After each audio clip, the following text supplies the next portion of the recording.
What's going on, guys? Another dreadful, dreary Dynamite on a Friday night on ITV, and I couldn't get through it. I've only just finished watching it now. That's the honest truth. And I nearly switched it off straight away when they started with Moxley and then rambling promo. Then it's Moxley versus SHIBATA. You're trying to make people switch off. You're trying to put people to sleep. Moxley beats SHIBATA in a boring match. Then they send out the Bucks. And we knew, after watching Dynasty, there would be no logical reason why they cost Swerve the title when there wasn't one. It made no sense. And you thought this segment couldn't get any worse, but here comes Kenny Omega. Talking about a dog crapping round his mate's house. He is great in the ring. He is garbage on the mic. And that is the honest truth. Should have gone straight down there, got in the ring and beat the crap out of the Bucks. That's what should have happened after the last time he saw him and what they did to him. Not this. That would have made a lot more sense. Not this. He goes to the ring finally. And here comes Okada. And because we're getting Okada Omega again.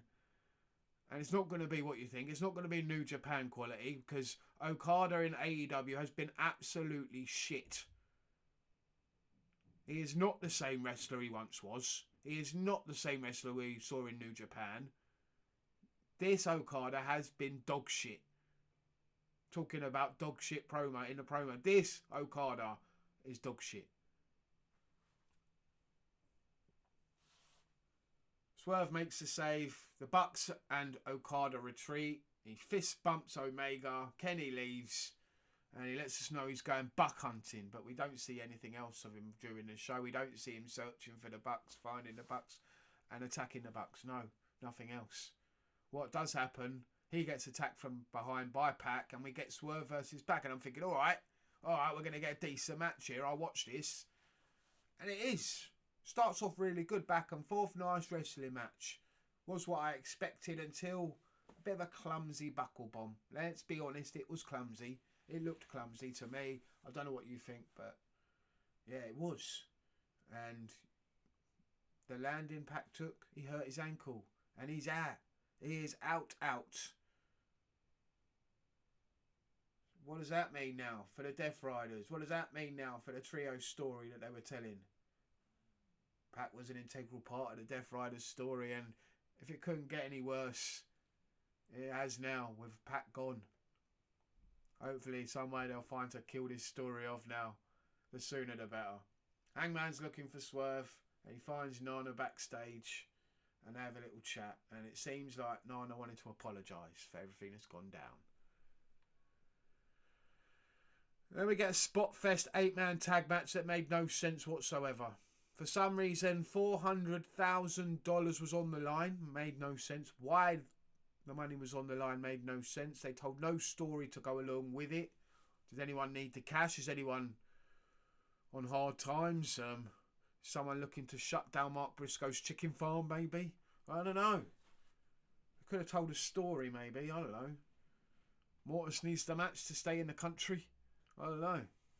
Old rigor mortis. Ricochet, Andretti and Leo Rush against Briscoe, OSPREAY, Knight and Speedball. This was a laughable 8-man tag match that meant absolutely nothing. It was a spot fest. Why is OSPREAY in this? Why is Ricochet in this? What are we doing? What are we doing?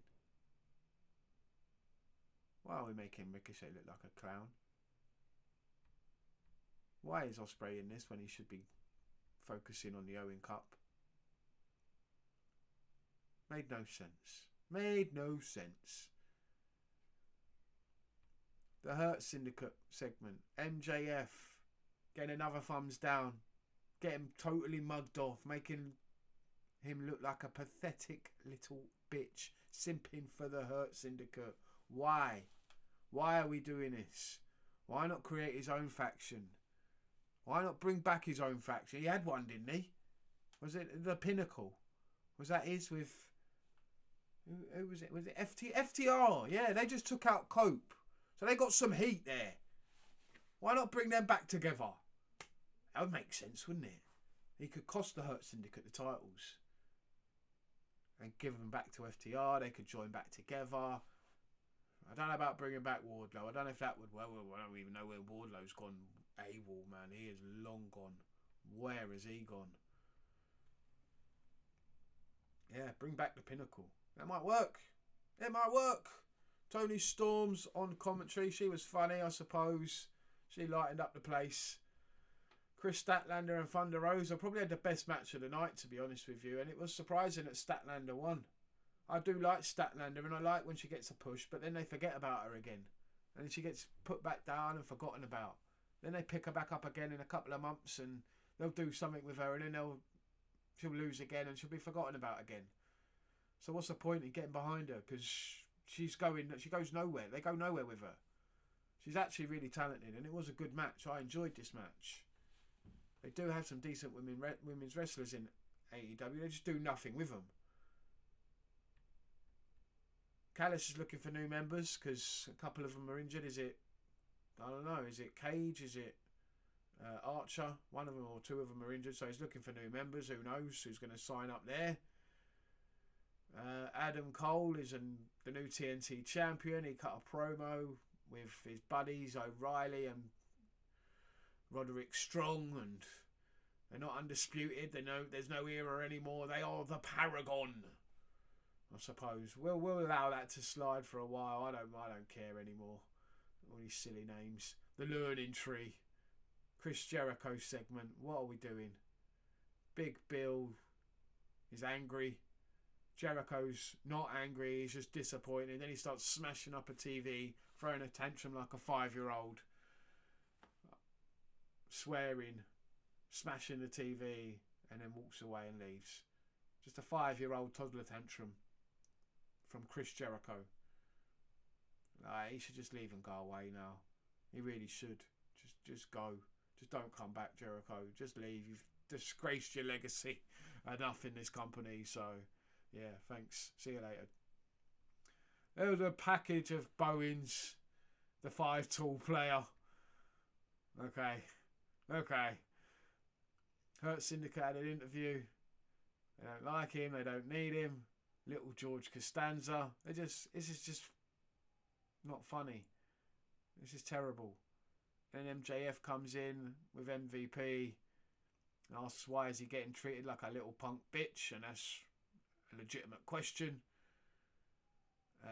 Do they not know who he is? And MVP's like, yeah, they do know who you are. That's why they don't trust you. Your reputation precedes you. And he tells them it's a consumer business. Find out what they want and give them what they need. And give it to them. So what do they need? They've got the tag team titles. He wants the world title. So more gold they want. And trios. That'll be entertaining, wouldn't it? Who knows? We saw Jericho leave. See you later, mate. Got in his car and drove away. Then we got the main event. And this just gets more embarrassing. You thought it couldn't get any worse. It gets more embarrassing for this company. Claudio and Yuta versus Joe and Hook, and you're thinking this is just going to be a standard, boring tag team match. And that's pretty much what it was. Pretty much. I like the physicality between Joe and Claudio. That was pretty cool. Hook and Yuta were okay. It was a standard tag team match. It was alright. It finished nice. And you knew what was coming because Moxley gets involved just before the end. SHIBATA comes out and starts choking him out. And he's there just choking him out for ages. And the match finishes. Hook wins with the red rum. And you're thinking, okay, there's going to be a beatdown now. Here it comes. The Death Riders get in the ring eventually, get the better of everyone and start beating them down. And then you see Hook on the floor and you're thinking, what's going on there? He's just lying there and he's covering like that. And they haven't done a lot to him, I noticed. They'd only hit him a couple of times and he's on the floor.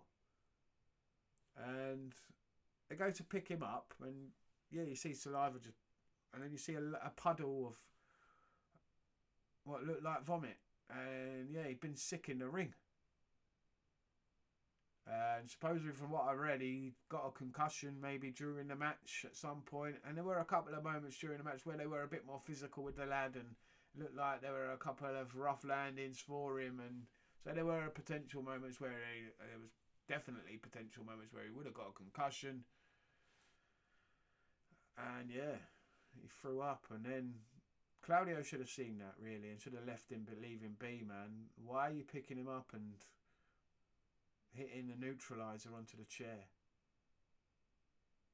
Right, the guy's got a concussion. He's throwing up in the rings. Clearly something's wrong with him. Clearly that should be the major signal when there's sick in the ring. You're like, okay, there's something seriously wrong with this guy. I should leave him alone. Just maybe lightly slap and make it look like a work hit, and then just put him down and leave him. Get out of the ring and get away. Make sure he gets some help. Joe promo was pretty cool after that. Calling them the Dick Riders. Ops versus Riders versus... Well, Ops versus Riders for the Trios titles, supposedly. I don't know how they're going to do that now with Pac out. Will John Moxley join the Riders and defend the Trios titles? It looked like what was going to happen there. So, yeah, it's probably what it will be. This was a terrible show, though. This wasn't very good. And I don't know how many more Dynamites I can watch, to be honest with you. And they're not the only wrestling show that's been really bad. It's across the board at the moment. It's across the board. Let's be honest.